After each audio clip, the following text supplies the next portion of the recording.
We had been planning for a baby for months. He tracked my ovulation cycle alongside me.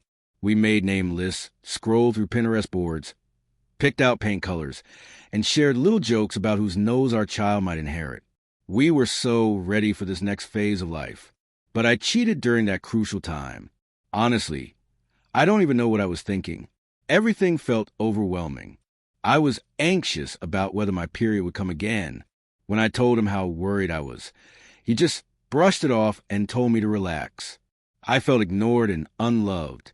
I needed comfort, and one night during a work shift, I ended up sleeping with a coworker. It was only once, but that single moment shattered everything. The following month, I found out I was pregnant and almost panicked. I kept my fears locked away for as long as possible, but the pregnancy hormones made me feel fragile and emotional. Eventually, I told him and hoped things would be okay, but they weren't. He went silent at first, then bluntly said he wouldn't sign the birth certificate unless a paternity test confirmed the baby was his. That was my harsh wake-up call. I never expected him to be so cold and straightforward. Since then, I've had panic attacks every week. He claims he isn't rejecting the baby, just protecting himself, but I feel like he's already checked out emotionally.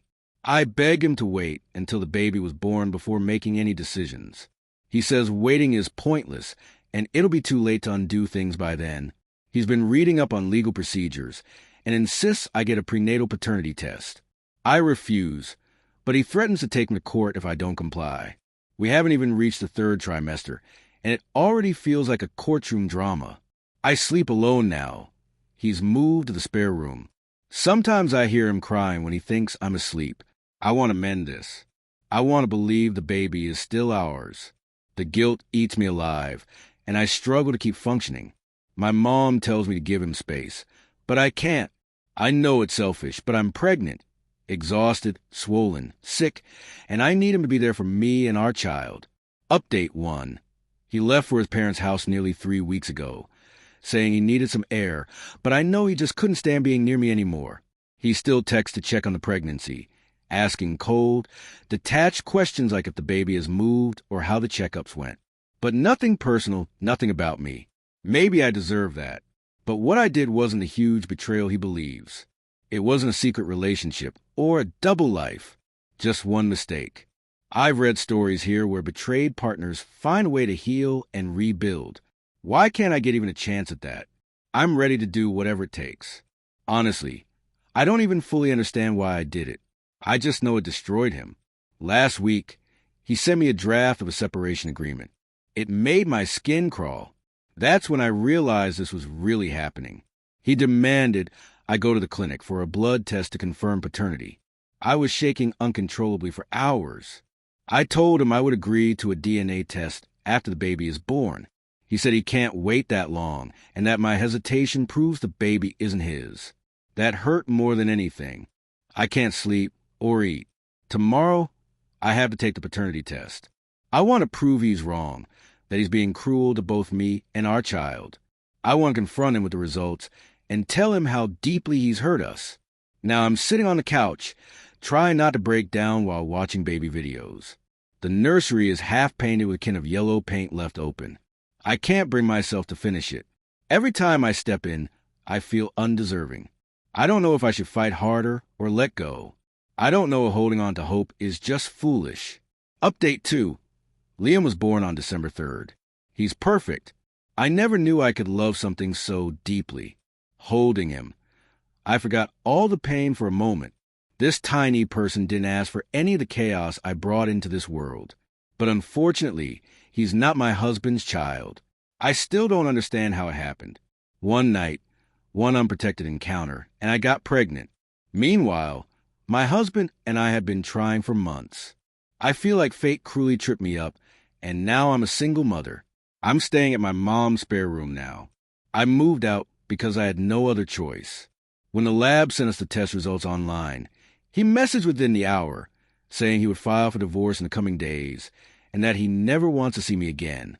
No concern for me or the baby so close to delivery. The shock of his message left me numb. I went into labor that afternoon and drove to the hospital with my mom. He didn't come. He didn't even send congratulations. The nursery is half set up at my mom's house. I left everything except the diaper bag and a few clothes behind. I'm applying for assistance in nursing Liam at night, wondering how I'll explain all this to him someday. I know none of this is what either of us wanted, but I made a choice, and now I have to live with it. I don't expect forgiveness anymore. I just hope I can give my son enough love to make up for what I lost.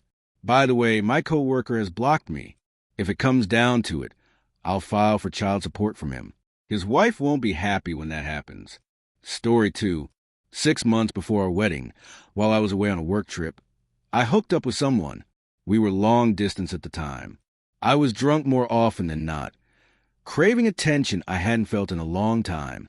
A random guy gave me that attention, and I slept with him. I wish I could say it stopped there, but about a week later, it happened again with the same person. The next morning, I blocked his number and tried to pretend it never happened.